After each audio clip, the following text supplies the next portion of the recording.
dinukum waliyadin. Orang sini sudah rukun antar agama karena perang agama terbesar terjadi tahun 800 di sini antara Wangsa Shailendra sama Wangsa Sanjaya. Wangsa Sanjaya beragama Hindu, Wangsa Shailendra beragama Buddha. Sampai Raja Hindu takut menjadi raja. Panukuh pergi ke India. Di India belajar ilmu arsitektur, pulang dikenal dengan nama Resi Gunadarma. Yang Raja Shailendra bernama Garung bergelar Semaratungga, anti Hindu. Tapi begitu menang perang, dia putus asa karena mau bikin candi nggak punya arsitek.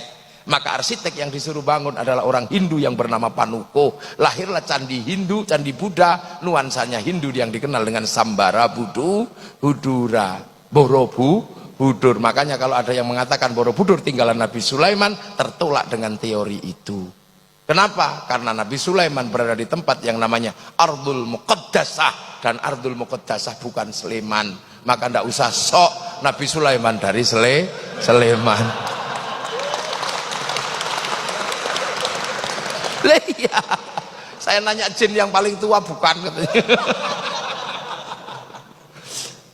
Lah itu akhirnya ada nuansa Buddha, ada nuansa dalam candi Buddha. Tiba-tiba anak Raja Buddha ini, si Semaratungga punya anak namanya Pramodawardhani Sematawayang, jatuh cinta sama si Panukuh yang orang Hindu. Mau nggak mau dikawinkanlah antara anak Raja Buddha dengan orang Hindu yang anti Buddha, tiba-tiba yang anti Hindu, tiba-tiba anaknya jatuh cinta. Makanya yang kemarin 0102 jangan terlalu serius, jangan-jangan anakmu saling jatuh cinta. Apalagi sekarang Pak Jokowi sama Pak Prabowo jadi satu. Ini hanya terjadi di Indonesia. Gak usah malu, gak usah malu, gak usah malu. Yang kemarin mau jihad, mau apa, gak usah malu. Kalau engkau tidak menangkan kami, aku takut tidak lagi yang menyembahmu. Udah gak usah, gak usah. Gak usah, gak usah, udah. Ini Pak Jokowi, ini Pak Prabowo, orang-orang hebat di Indonesia. Akhirnya 5 tahun ke depan orang juga takut kalau berseberangan terlalu serius. Jangan-jangan kayak kemarin. Ini selesailah para supporter ini. Ampun sudah sekarang ini. Ketemu strategi berangkulan antara orang Jawa, ya orang Jawa Solo dan orang apa Pak Prabowo itu turunan mana itu? Jawa sama Manado. Rukun gitu. Yang lain supporternya, hah? Aku udah terlanjur cerai, gimana? Aku udah terlanjur mengatakan haram. Aku udah terlanjur bersumpah akan potong kemaluan. Ini gimana? Terus gue mesti bilang wow gitu? Enggak juga. Makanya biasa aja. Lo akhirnya selesailah problem Hindu Buddha. Akhirnya ketika Merapi meletus pecah dua, Semaratungga punya keturunan namanya Bala Putra Dewa dari Wangsa Shailendra pindah Palembang, gak ribut agama. Karena makanya Sriwijaya jadi besar. Sindok pindah ke timur bangun Wangsa Isyana, menjadi Kadiri sama Doho, lahirlah Singosari, gak ribut agama. Pada zaman Majapahit, di zaman era Brawijaya, bangsa ini dirukunkan dalam satu kerukunan besar namanya Bhinneka Tunggal Ika. Setelah itu saling jaga, Hindu jaga Buddha, Buddha jaga Hindu. Maka kemudian kalau ada Banser, ada Ansor kok jaga gereja, gak usah ribut. Itulah warisan asli bangsa Indonesia. Di Bali yang jaga masjid pecalang, di New Zealand yang jaga masjid orang Nasrani. Gak usah ribut. Tumpeng masuk gereja, nggak usah marah, nggak usah emosi, nggak usah. Hanya karena kebiasaan, ya usah. Udah biasa aja ini Indonesia. Nonton film Korea biasa aja, nggak usah kafir. Masa gara-gara kalah ganteng sama aktornya terus bilang kafir? Jangan gitulah. Kita biasa aja. Jadi kita ini punya bangsa. Jadi kita rukun, makanya kiai rukun karena bineka. Para tilmidun muridun rukun dalam bahasa santri, dan sampai hari ini kerukunan itu terjaga.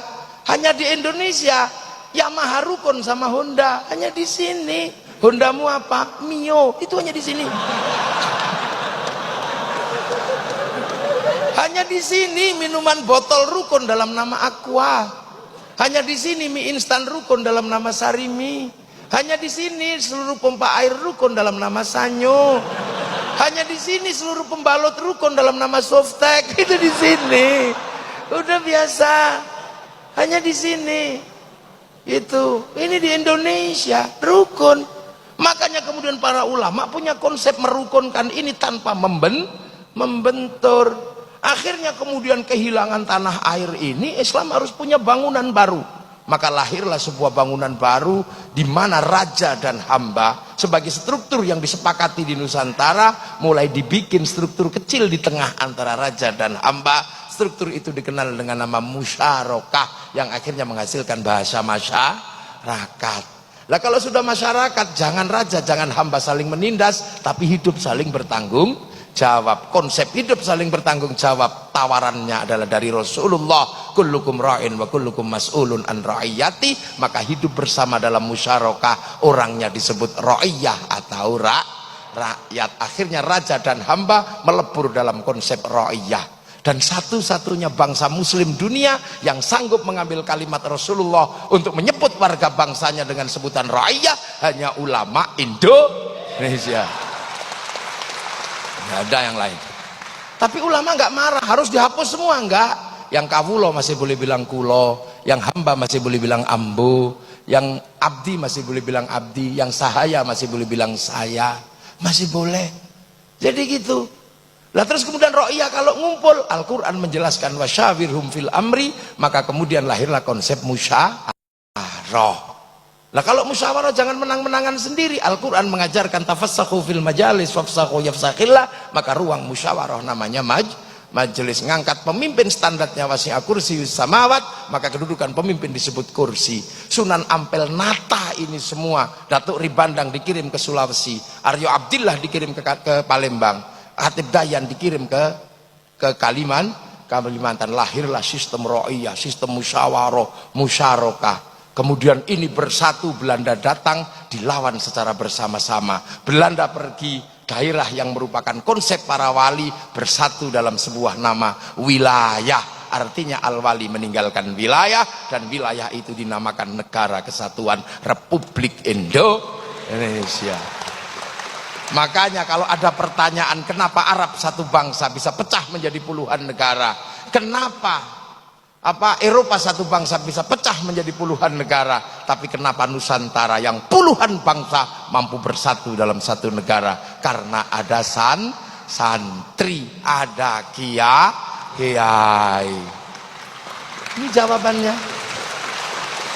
Dan kalian menikmati itu hari ini, siapapun apapun aliranmu, menikmati itu. Yang Nasrani, yang Hindu, yang Buddha, yang Islam menikmati itu semua pada konsep besar Bhinneka Tunggal Ika. Makanya kita pakai merah putih. Penyelesaian kita antar bangsa pakai Pancasila.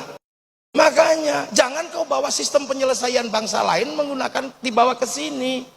Perdebatan penyelesaian bangsa setelah Bung Karno, zaman Balai Pustaka, apakah akan diselesaikan dengan cara Eropa? Tidak bisa. Lahirlah sebuah novel yang kemudian dikasih judul Salah Asuhan.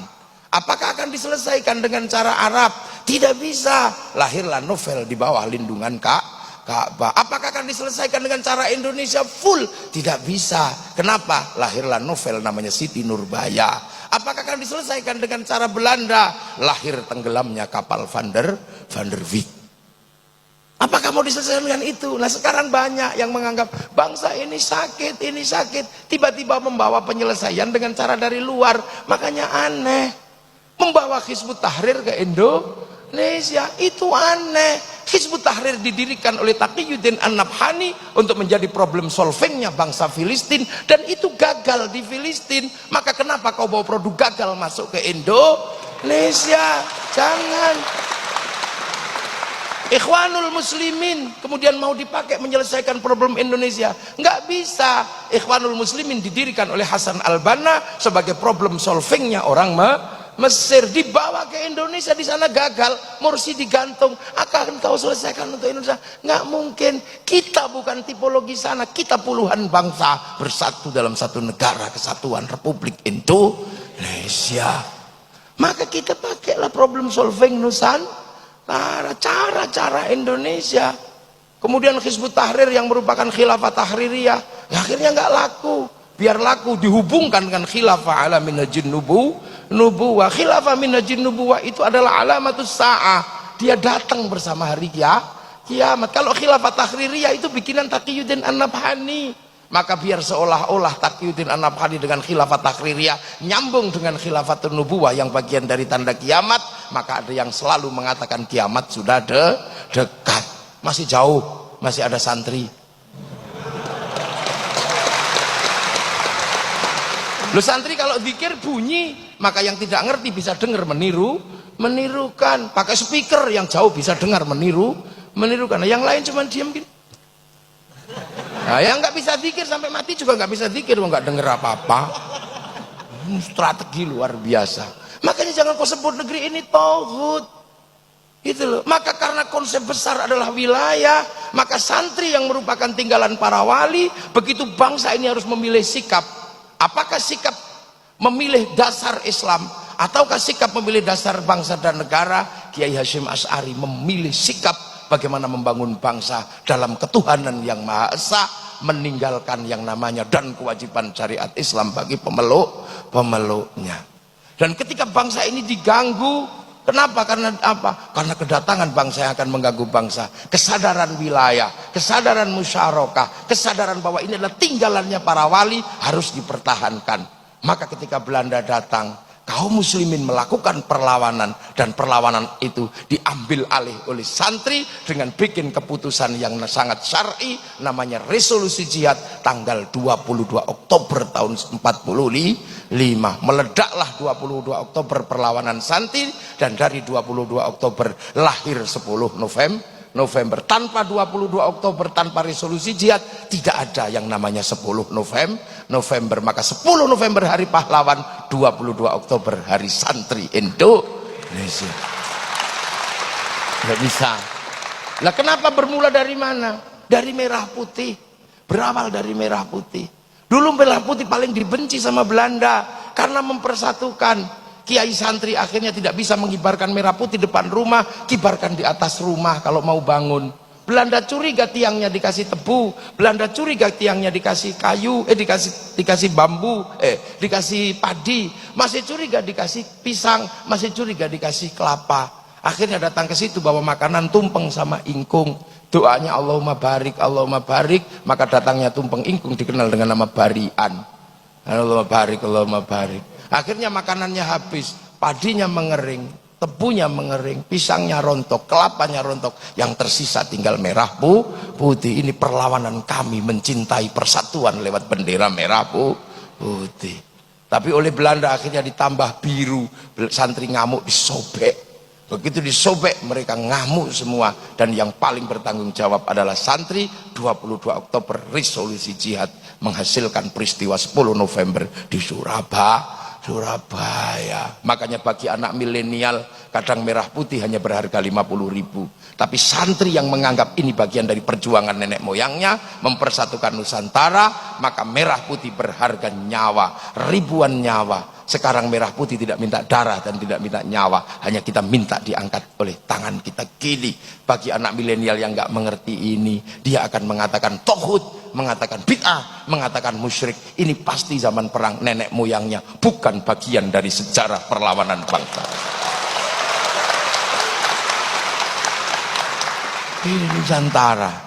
Dan sekarang bangsa ini terus akan maju di tengah pergeseran besar antar bangsa.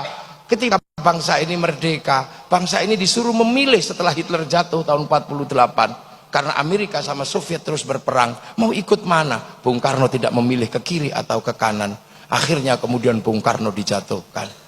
Sampai di eranya Pak Harto, kiri dan kanan masih terjadi Amerika sama Soviet. Dan hari ini pertarungan besar Amerika sudah mulai diruntuhkan oleh kekuatan baru namanya Shanghai Corporation.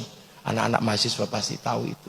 Shanghai Corp adalah negara baru yang bangkit setelah kelompok yang menyebut dirinya United Kingdom, United States. United Kingdom, United States dulu bangkit karena punya minyak dari negara Arab namanya Aramco. Maka setelah Aramco tidak lagi mensuplai, maka kemudian negara-negara kecil-kecil ini mencari minyak dari negara Syiah, negara Sunni, lahirlah kelompok besar namanya Shanghai Corporation. Amerika emosi, maka kemudian sumber minyak Shanghai Corporation diantem dengan isu Syiah Sunni. Maka kita mengenal isu Syiah Sunni, tapi proses itu gagal. Kenapa? Karena Indonesia nggak terlibat. Coba Indonesia terlibat dalam konflik itu, pasti jadi.